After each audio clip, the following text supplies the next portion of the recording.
They say he loves the battlefield. And this battle went on into the wee hours. So, still raging. Both sides are recovering their injured and dead. And speaking of that, in addition to the repairs I had to make on the PCB at the low voltage supply, there was a shorted TLO72, and I just installed a socket so that the next guy who comes in here doesn't have to remove the board just to change out this particular chip. But I'm still having a pretty severe issue. Boy, this is hard to see. Where are my glasses? I have to wear reading glasses now, which is fun. So there they are. Okay. But in addition to all that I just mentioned, this little guy right here was shorted out. But something is still pulling the negative 16 volt rail down. I'm not getting any current flow through R79. I'm seeing the negative rail here, but on the opposite end here, there's just 1 volt. That's it. Something's pulling that down. And I still haven't discovered what it is. U3 up here may be shorted.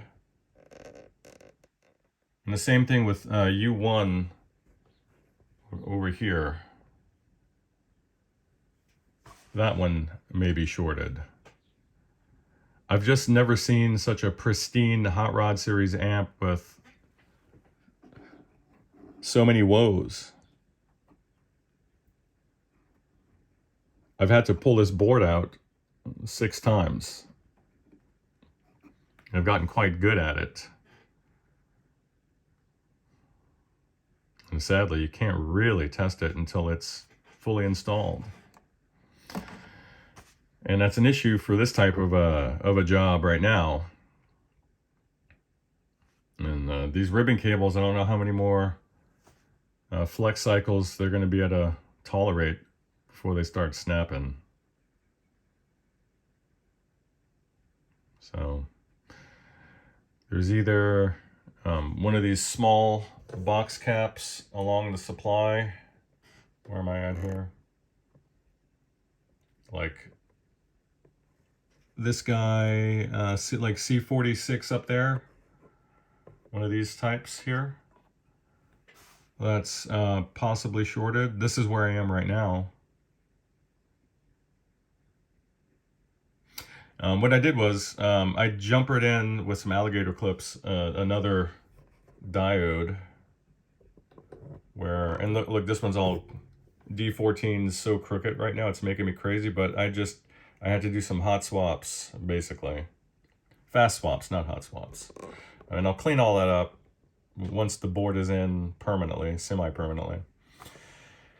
I clipped in the diode at on the rail side of R79, and then jumped it over to pin 4 of U2 here, and then I was finally able to get the channel indicator light to power on, but then there was no actual functionality to the switch, so the battle will continue. I just need to I need to recoup. Hope you guys are well out there.